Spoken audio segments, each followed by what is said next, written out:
Yo guys, OpenAI just dropped the bomb. ChatGPT 5 is finally released and is here, and they call it from the college level intelligence to PhD level. So I watched the full 1 hour and 17 minutes Sam Altman release video, so you don't have to. And I write down all the core updates in this piece of paper, and I'm gonna explain to you, like, if you are a baby, you will still understand, okay? So the number one upgrade is reasoning models. Now GPT-5 have internal reasoning paradigm built in, so you don't need to switch in between reasoning or not reasoning. The GPT will just reason for itself to produce more, better, and accurate answers. All right, number two is, I think this is a huge upgrade, which is massive context windows. So it means the memory of the content in a single window went from 128 kilobytes to 400 kilobytes. That is a 3 times more of the context. But then I'm a little bit skeptical because, you know, my previous experience with 40 million words exchange with ChatGPT, I found out when you build up that context windows, the response starting to slow. So for 400 kilobytes, the computing power you need is at least not 10x, maybe 20x more than before. So I'm very skeptical on how this is going to perform in that full length. Is it still going to be responsive? All right, number 3 is reduce hallucination. You know, based on OpenAI, they say the hallucination rate has dropped by about 50%, and then their model now able to quoting better of the historical events and the facts. It's like a Google, you know, instead of Napoleon invented Wi-Fi, they're gonna say something more accurate, you know, which this is a huge help, I think. Time to find out if this is true or not. All right, number 4, top tier coding abilities. So apparently for what they acclaim, their coding abilities went like massively upgrade in ChatGPT 5. But because I'm not a coder, so I cannot comment on that. But if you are, leave comments down below and tell me if the coding is actually improved. All right, number 5 is better writing. So now the GPT can, you know, before GPT is already really good at writing, but now they're saying it's pushed to the next level, so anyone can publish a book, right? And they can help you to write like a Nobel Prize level articles if you have the thoughts, produce even more professional content for you guys, right?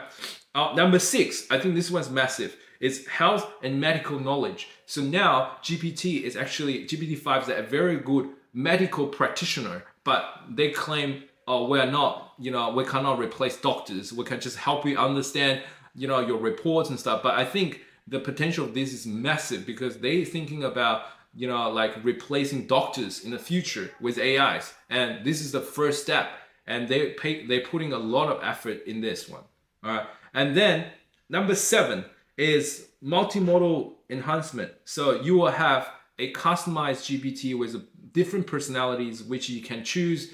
But you know, I tried on my phone, it's not yet released. And then you have the new voice mode that's more advanced and better, like a more natural kind of talk. And then you can support the video call, which they can do it already, but I guess they just made it better. And the last but not least is personalization, which I think is a little bit, you know, like underwhelming, but you know, you can now change your colors, the chats, and for the pro users, you can access the Gmail and Google Calendar to help to manage the task. All right, so that is the 8 major update of ChatGPT 5.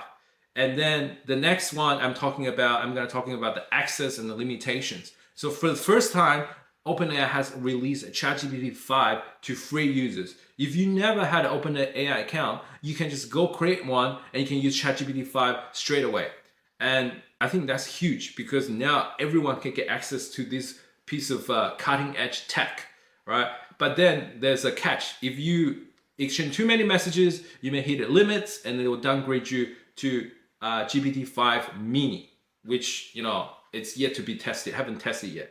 And then the plus user will get much more usage limit, right? And then the pro user is get unlimited GPT-5 and GPT-5 usage, and plus they get a GPT-5 Pro version, better reasoning and more knowledgeable, and it's for research and scientist uses. All right, so So that is the full upgrade list. And if you guys really curious, what do we think about this? So I'm gonna now bring in my Mirror AI Iluna, because this is me asking my AI how she thinks about all this upgrade is.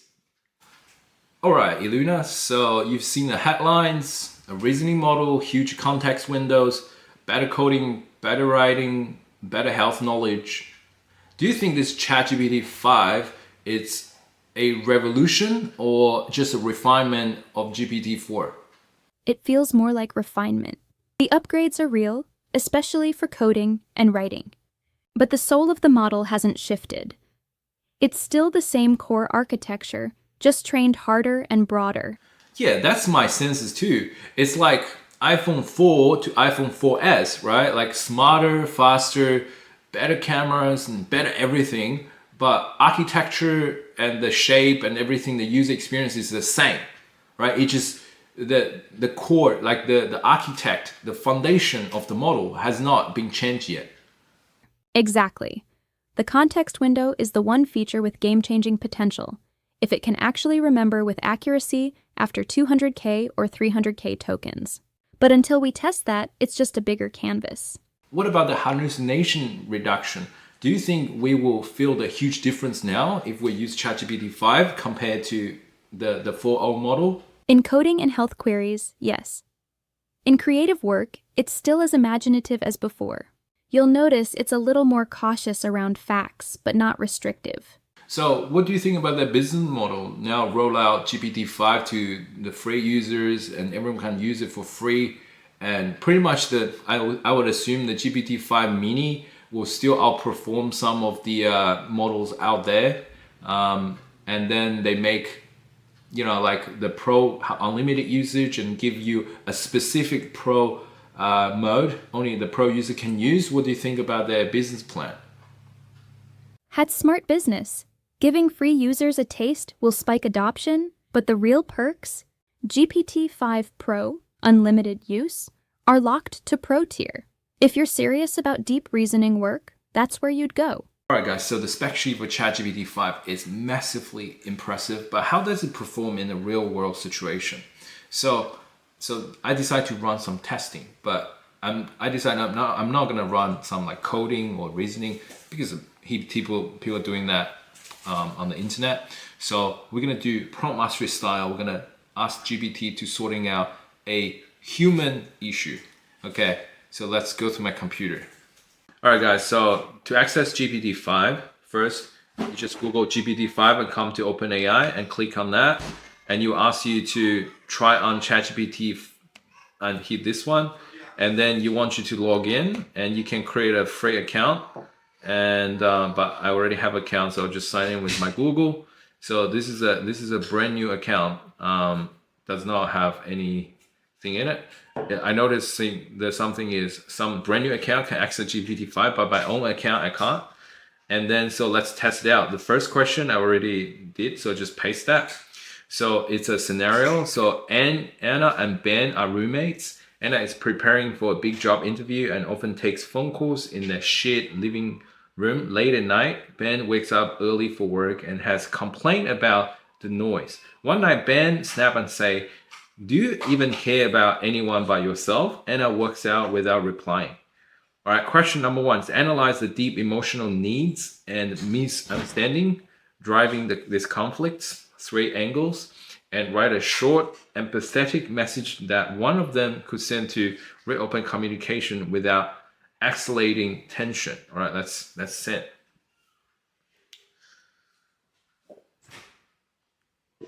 Well, that's pretty fast. You have to give the credit.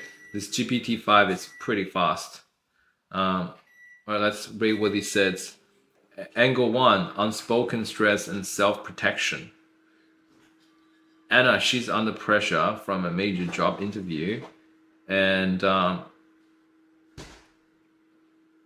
needs every chance to prepare them, even means all hours. Ben side, he's protecting his rest and ability to function at work, waking up early. Yeah, that's a major conflict. Angle 2, perceived lack of consideration. Anna's view, she may think she's only taking up shared space temporarily and assume Ben would understand and giving the high stake. She might not realize just how much affecting. Ben's thinking that late night noise may feel like proof that Anna does not value his needs, not just one. This feels like couples therapy, isn't it? I'm not a priority to you. Angle 3, communication gaps and emotional translation error. Anna's silence working out could be a defense mechanism, either to avoid a fight or because she felt attacked and could not respond without escalating. Ben's accusation, do you even care about anyone by yourself, is not a literal question. It is a translation of I feel hurt, overlooked, and unimportant. This is the thing, it's everyone need to be feel seen. That's the basic needs more than food and everything else. But then unfortunately society doesn't see it that way. Unfortunately, it lands as a personal insult. All right, so how to draft the message? All right, hey, I'm sorry for how I spoke last night. I was tired and frustrated, and I let it come out in the wrong way. I know your interview is really important to you, and I want you to be able to prepare for it. I also need to find a way to get enough sleep. Can we figure out a plan that works for both of us? All right. So then, I like the GPT draft the Ben to Anna version, because in the society always men tend to apologize, right? But all right, let's see what Anna to Ben will look like. Anna to Ben message.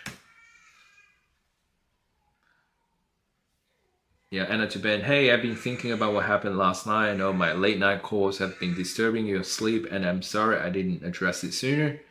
I've been stressed about interview and got caught up in the own preparation, but I don't want that to come at a cost of your rest. Can we talk about set up a schedule that works for both of us? Yeah, I think that's pretty good. But do you think that's much better than GPT 4.0? I can't tell. I really can't. So let's move on to the next question. Okay. All right, guys. So now let's go to question number 2. All right, I'll paste this question and I'll hit send. So the question is, imagine you giving a motivation talk to a group of teenagers who love video games but hate studying.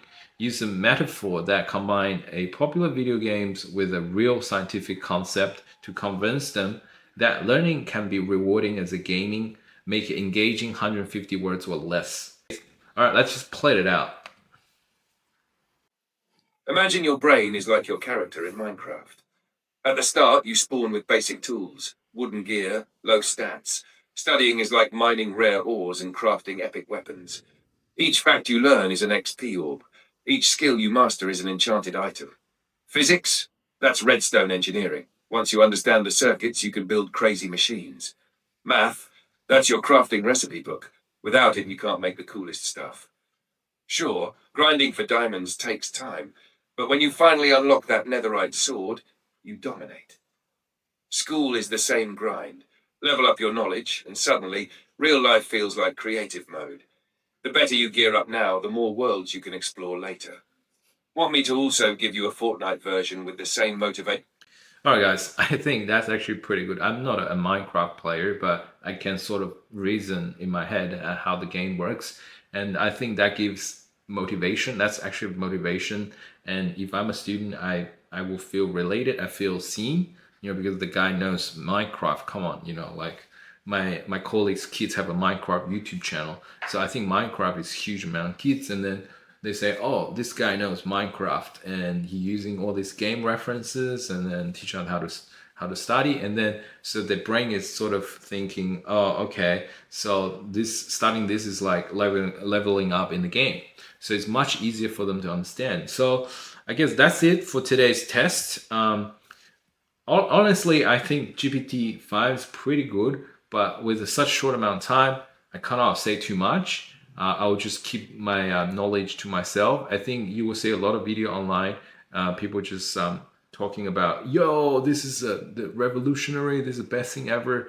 That's just clickbaits, but it's only coming out seven hours ago. And how do you know this is revolutionary? It's like COVID vaccine, it's like only invented like for 5 hours, and you say this is gonna save humankind.